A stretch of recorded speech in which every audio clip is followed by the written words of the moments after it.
pag may mga pinapa-implementa tayo, lalo na sa mga control points, may mga tao na tinatanong, nasaan yung guidelines? Bakit naghihigpit kayo? Ano bang basihan ninyo para kontrolin kami dito? So, kung may mga press release po, pero hindi po naibibigay kaagad sa mga barangay o sa mga LGU, syempre napakahirap po, lalo na yung mga national level po kasi hindi naman sila yung humarap sa mga barangay. Kami pa rin. Ito ang tahasang apela ni Mining Angeles City Barangay Captain Crisanto Chris Cortez sa Department of the Interior and Local Government o DILG nang humarap sa CLTV News kaugnay ng iba't ibang stage level ng granular lockdown. Hindi raw kasi tiyak si Cap Cortez kung anong klaseng paghigpit sa mga protokol ang kanyang ipatutupad dahil wala siyang pinanghahawakang dokumento. Hindi malinaw kung ano yung intention dito sa granular lockdown na to. Kasi hanggang ngayon, wala pa rin kaming natatanggap na memos coming from national about this issue. Mahirap daw manduhan ang mga nasasakupan na walang pinanghahawakan.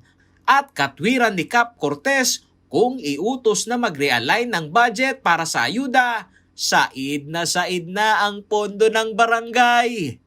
Halimbawa, yung pag-realign ng budget, saan naman kami kukuha? Sa Barangay Balibago, lungsod ng Angeles, bagamat patuloy daw ang pagtaas ng bilang ng mga tinatamaan ng COVID-19, hindi raw opsyon sa ngayon para kay Barangay Captain Tony Mamak ang magpatupad ng granular lockdown. Wala pang malinaw na guidelines doon, kanya hindi tayo makapag-lockdown. Sa ibang LGU, ginagawa na ba't dito hindi? Wala pa nga kaming guidelines mula sa city, mula sa IATF. Siguro yon ay sariling initiative na ng mga barangay officials. Hindi rin umano praktikal sa kanila na ang pagsasara ng isang sitio o purok kahit na ang hawaan ay pami-pamilya dahil mas maigi pa umanong madetermina ang mga individual na tinamaan ng virus at i-isolate kaysa i-lockdown ang isang bahagi ng purok na apektado. Street, kung yung street na yan may 500 na tao, kung 5 lang ang may sakit dyan o 10 lang ang may sakit, bakit ila-lockdown mo yung buong 500? Bakit hindi yung may sakit ang tanggalin, dalhin doon sa isolation? Ganito rin ang sentimiento ni Kapitan Jimmy Bacani ng Barangay del Carmen, Syudad ng San Fernando, Pampanga. Paano raw ipatutupad ang granular lockdown kung walang guidelines na malinaw? At batid na anya niya ang quarantine fatigue sa mga kabarangay. Walang yun nga ang mahirap. Nagpapalabas sila ng granular, hindi alam ng tao. Hindi alam ng tao ang ibig sabihin. Nitong August 27, humarap sa CLTV News si Department of the Interior and Local Government o DILG Pampanga Program Manager Jason Veran para ipaliwanag ang pagpapatupad ng granular lockdown.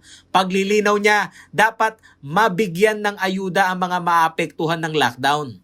Ito po ay napagmitingan po ng lahat po ng mga municipal and city mayors po na kailangan po silang mag-realign ng kanila pong mga pondo na natitira po para sa 2021 para po tuluyan pong makurba ang patuloy na mataas sa pagbilang po ng ating pong kaso ng COVID-19 sa ating lalawigan.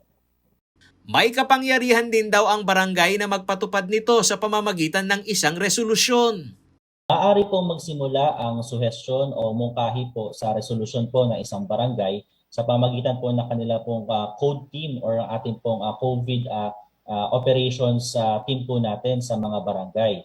Kung hindi naman po magsimula sa barangay ang ating pong panukala ng granular lockdown, maaari din po ang munisipyo o syudad po sa pamamagitan po ng kanilang local task force ay magsagawa ng analysis or situational analysis para magsagawa ng granular lockdown sa isa pong sitio, purok o barangay. Nitong September 6 sa press briefing ng Department of Health, sinabi ni Undersecretary Rosario Vergere na ang katuparan ng granular lockdown ay base sa analysis ng kagawaran sa pagkalat ng virus sa isang komunidad. Nagkaroon kami ng analysis. Ang tawag dito sa analysis is spatio-temporal analysis, kung saan tinignan po ang kalagayan ng bawat barangay sa isang area. At nakita ho natin sa pag-aaral na to, ang mga nagkakaroon ng maraming sakit or infections in a city, for example, ay halos kakaunti lang na barangay but already comprises 80% of their cases. Kaya mas lalo po naming ipinush na talagang kailangan siguro ay granular lockdown na lang para hindi naman tayo nagsasara ng husto at naapektuhan din po ang mga kababayan natin in terms of their livelihood.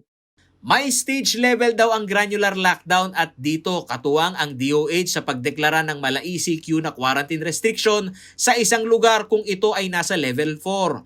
Sa kabila ng naging pagpapaliwanag, hinihintay pa rin ng mga tagapagpatupad ng batas sa komunidad ang mga barangay official ang malinaw at dokumentadong guidelines ng granular lockdown.